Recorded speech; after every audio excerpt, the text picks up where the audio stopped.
Hey everyone, it's Ladessa from Meet the Mitchells. Hello. I am coming to you as myself, of course, but also as Miss LD PhD. Hey, that's me. So this is kind of like a cross collab of, I guess, my different personalities. But at any rate, I have some, information or wisdom that I really just felt led to share. I know we haven't recorded a Meet the Mitchells episode in a little bit. We're still getting back into our groove. Everyone is back to school, meaning back to work. It's just a lot going on. But I had a lot of things on my heart that I felt like I needed to share just to encourage the ladies. I want to talk to you today about taking care of home. And if you know me, you know I like acronyms, right? So you know home is an acronym. Any rate, I want to talk to you about taking care of home. One of the things that Jeff and I do is we counsel couples. We also have a lot of couples friends. We also have a lot of single friends who desire to be married, and they see our marriage as, I guess, a marriage role model, so to speak. I just want to share a few things that can help you when you're reaching that, I guess, rough patch in marriage. Marriage has its challenges, right? You would agree if you've been married, of course. But I want single people to know, these are things that they can do to anticipate the challenges that may come as they embark on their marriage journey. So let's get started. All right, so one of the things that people always reference as a key to a great marriage is what? You guessed it, communication. But there are a few other things that may either complement or open the door to better communication. And that first thing starts with an H. What do you think it is?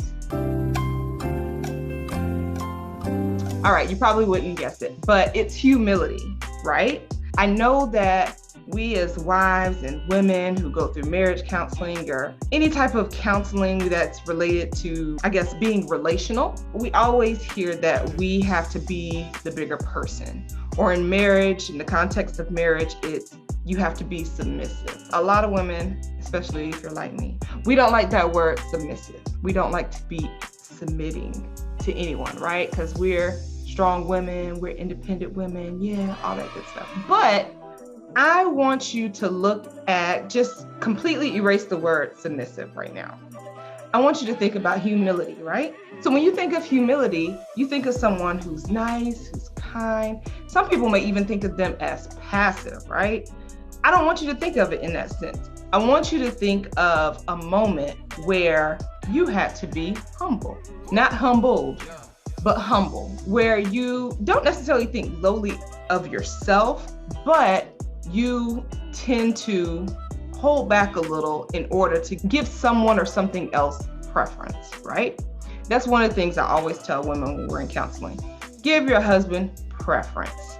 Don't think of it as submission. So with humility, it means putting aside what you may think at the moment, just not thinking about it's all about me, simply put, because you also have to remember that we're all human. We live in this thing called flesh. So we all have emotions and feelings and even different perspectives that we apply to the things that we are facing, right? Not only in marriage, but even as an individual. Your backgrounds differ and just how you would approach situations may differ in general. So again, be humble because we are human. So give someone else preference. One more thing I want to say about humility. And I say this as I say it to myself, ladies. People always want to tell you, you are not always right?